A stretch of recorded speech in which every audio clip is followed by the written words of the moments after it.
Welcome to the S.O.A.P Bible Study video series from Oak Tree Community Church in South Bend, Indiana. We are working our way through the book of Job, and we are taking it very, very slowly. We are. Actually, and this is only week 3. Yeah, we got a ways to go. 3. Yeah. And we're in Well, we're already chapters 8 and 10. 8 through 10. We've already had, of course, the disaster, from that, but we've had one speech and response, and we're going to be tackling a second speech and response this time. Yeah, so like you said, there are, terrible things happen to Job, a number of them. That kind of sets the stage. 3 of his friends come to visit him. They spend a week just sitting there, right? And then they start talking. And last week we talked about Eliphaz the Temanite. And he basically said, good people always win, bad people always lose. Yeah.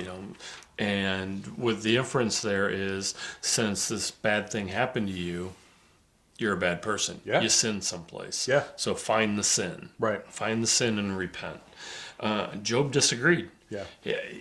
I don't believe I've sinned. I want God to show me my sin. Yeah. Which, that's fairly reasonable. Yeah, I think that's fair, especially based on what we know about Job from the first couple of chapters. Where it says he's blameless. Yeah, God called him that. I mean, the first verse. Keep going back to that. I think, yeah. Which I think that sets up this massive tension, right? Yep. He thought he was blameless. God had already called him blameless.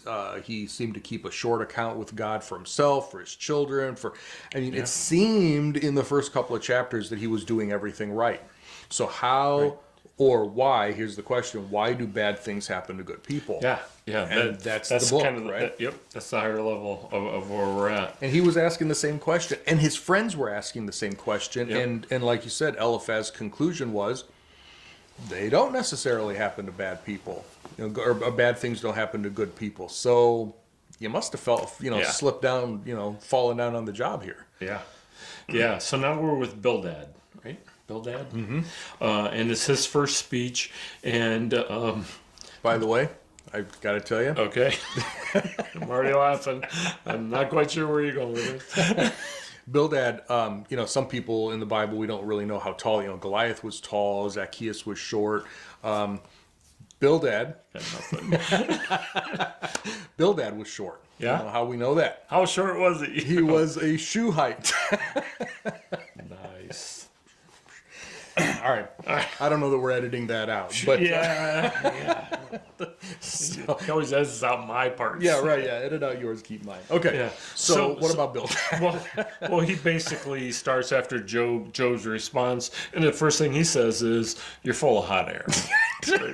Right? I can't believe you're saying this. Does God pervert justice? Yeah. And he's saying, quote, the right things, or as we would say, the Christian things. Yeah. Even though Christianity isn't even in here yet. Right. At least all the religious. He's got the religious words and yeah. everything. Yeah. Maybe your children sinned. Yeah. And maybe that's what you're being paid back for. Man, I tell you what, that verse 4 has got to have been like a knife in Job's stomach, right? If your children sinned against him, he gave them over to the penalty of their sin. It's like, you know what? They must have deserved it. Really? Right. You're going to tell somebody who just lost 10 children in a tornado? Well, they must have deserved it. Right. Remember that part where we said, don't be like this guy? Yeah. Well, that's exactly where I was going with it. Yeah, exactly. So these guys are coming at it from a non-emotion. This is what it says on paper. Yeah. If this happens, it has to be because of this. Yep. And Job is living it. Yeah. And it is. So you're a programmer. It's right there. Right? Yeah. You're a software programmer. I did some of that in my background too. These guys are like writing if-then statements, if right? else. If this, then that. You just plug it in and out comes the result. Yeah, right? and it's the way it is every time. Yeah. So like I said, they're just like grading a paper, check. Yep. Whereas Job is in the moment. Yeah. Right. I mean, this is happening to him. He is feeling it. Yeah. There's emotions going on here. And it's not that he doesn't believe God isn't there. Yeah. he's just trying to figure it out. Yeah. And as people, hopefully you don't have to have this happen in your life, but I think all of us do experience it from time to time.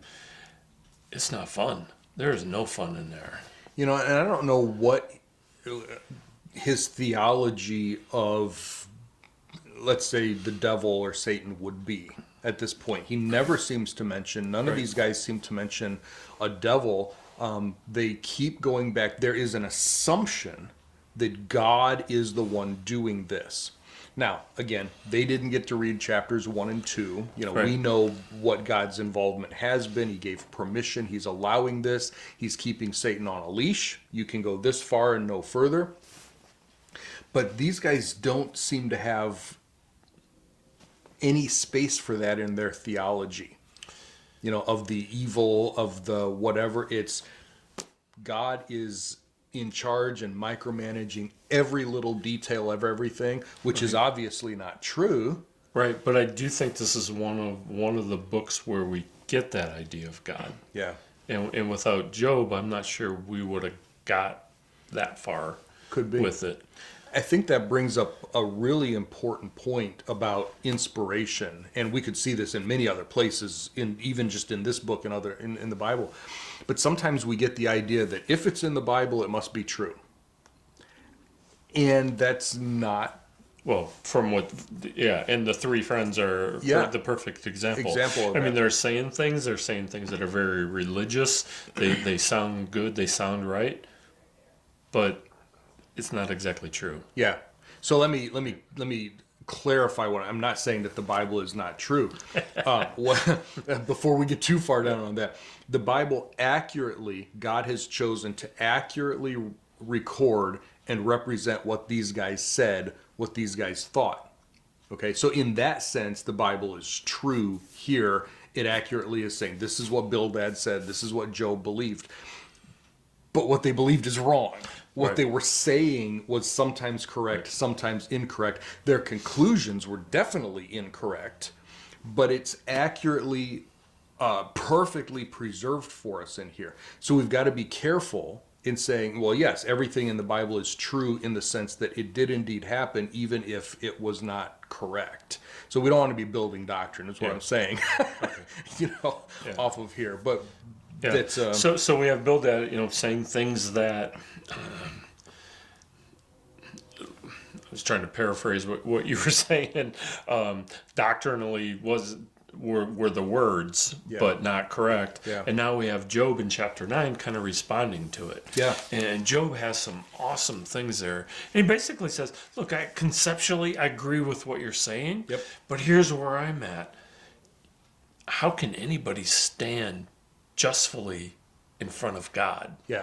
And man, I had to stop at that point because I think most of us, we want to see God. We want to see Jesus. We want to be with them. Yep. But what Job is saying is, if God was here in the room and I stood in front of him, how could I stand there? Yeah. It goes back to Isaiah, when Isaiah's in the throne room. Yeah.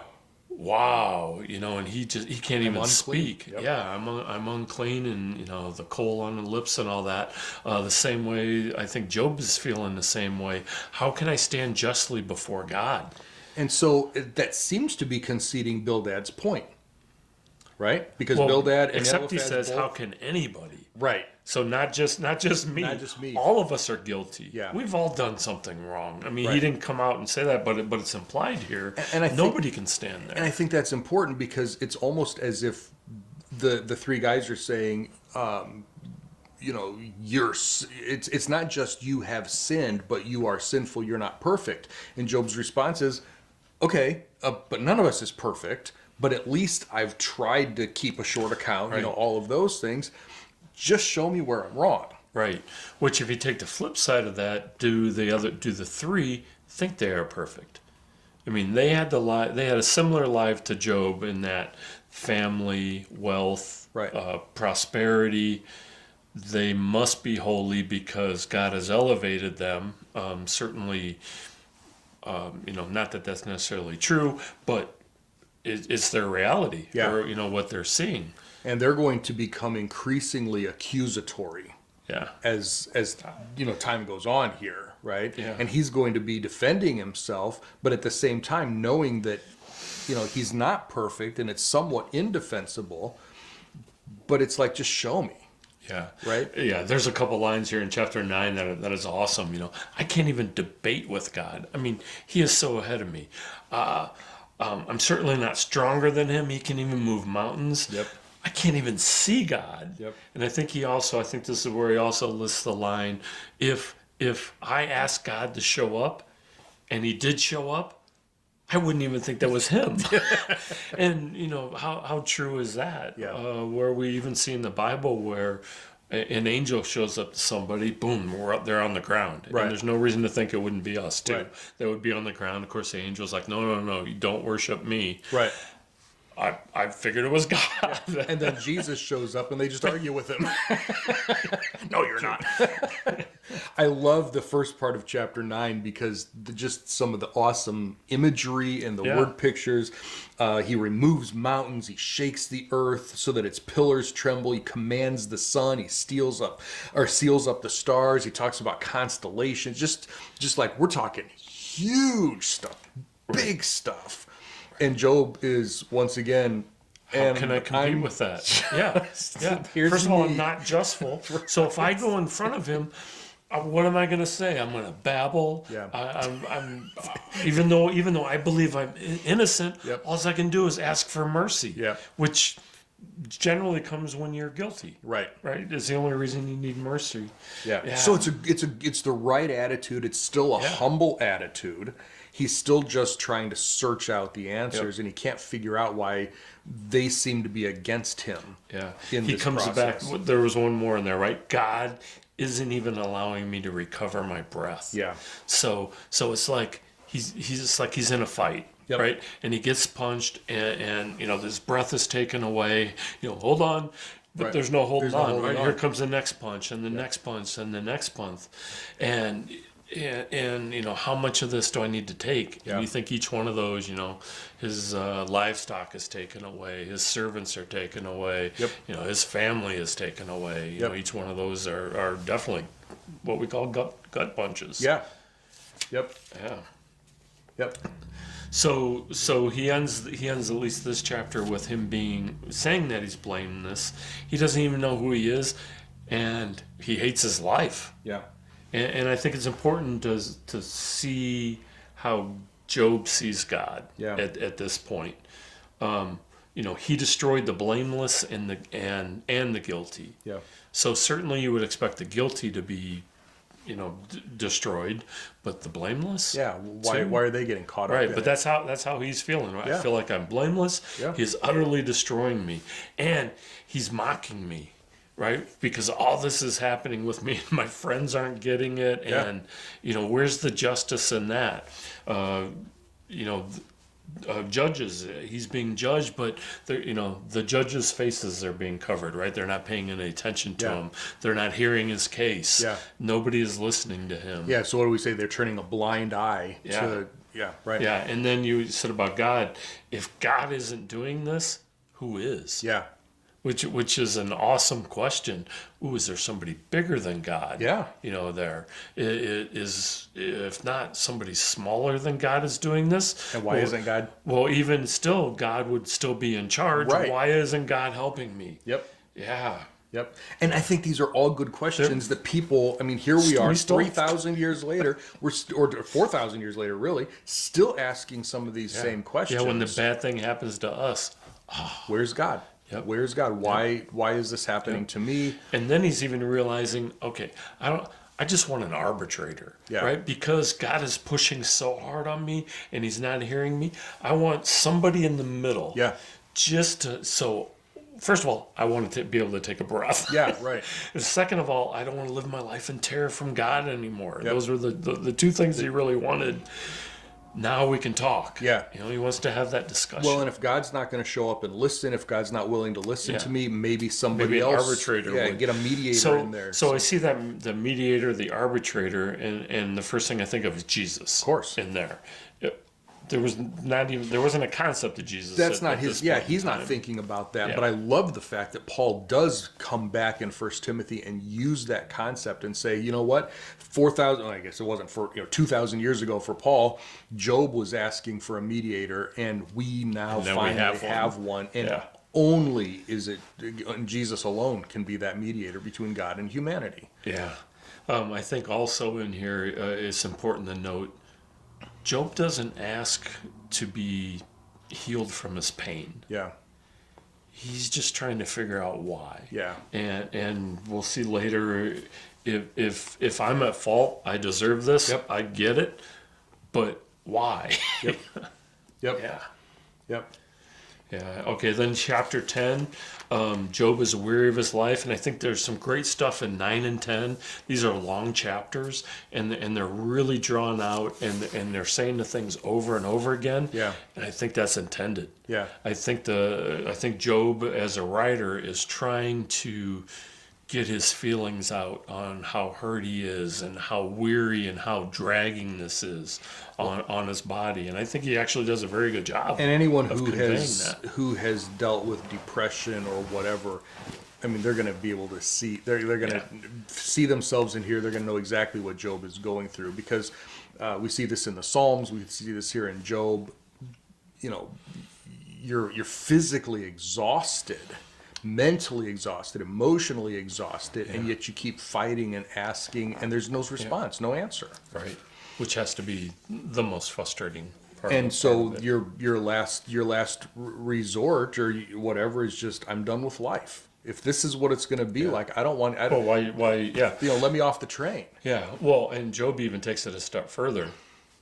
Why did you even let me be born? Yeah, why was I born in the first place? Yeah, yeah. This makes no sense at all. Yeah. So he's definitely in a lot of pain, but he's also thinking very rationally. Yep. If I've sinned, man, hold it against me, and if I'm guilty, woe to me. Yep. But I try to lift myself up, and you hunt me like a lion. Yep. So even I'm doing all the things you told me to do. Yeah. And nothing's working here. Yeah. Yeah. There's a great play back right in the middle of chapter 10 where he's like, I know you made me. Did you just make me to destroy me? I mean, what's my role in all of this? What's your role in this? What's this? Why would you even, it doesn't even make sense in what I thought I knew about you. Yeah. Right? Is that the part where he's trying to rationalize God's motives? Yeah, like verse 8, your hands have shaped me and made me, but now you're destroying me completely. Yeah. Where's the, where's the logic in this? Like you said, rational. Where's the rationale? Right. So, and then that's basically the end of chapter 10. Yeah. So it doesn't end on a high note by any means. But Job is in a spot now where he's talked to two of his friends, and he is still appealing to God. And so far, the friends haven't helped him. No. And it seems like God hasn't helped him either. Right. And now, we're not at the end of the book yet. Right. We're still very early on. We're only about a quarter of the way through. And so it may be that you're reading through this, you're like, I know exactly what Job is going. I mean, I feel this. I've been here. Don't give up hope. Okay. Right. Keep the attitude. All I can tell you right now is keep the attitude that Job has. Keep one of humility. Keep one of, even if it's begging, crying your eyes out for God, and it sounds like he's not answering. Let me assure you that he is there. You don't get to read the first couple of chapters of your life. You don't get the director's cut, the behind the scenes, but God is there. And this is one of those books that allows us that behind the scenes, so that when we're in positions like this, you can look at the first 2 chapters, you can look at the last couple of chapters and say, okay, all right, I may not be able to see this in my life, but there's some really good stuff in here that can help us as we're wrestling with these same things. Yeah. Yeah, exactly. So if that's you, stick with it. Keep working, keep wrestling through it. Feel free to talk to us, send us your questions. We may not have good answers right away, but we do have scripture that we can go back on. There's some great stuff about who God really is in here, and hopefully that'll help build your faith. Share this with your family and friends, and we'll be back next time to go through another round with Job and his and Which one may of or his may not friends. change. So see you next week, everybody. Bye.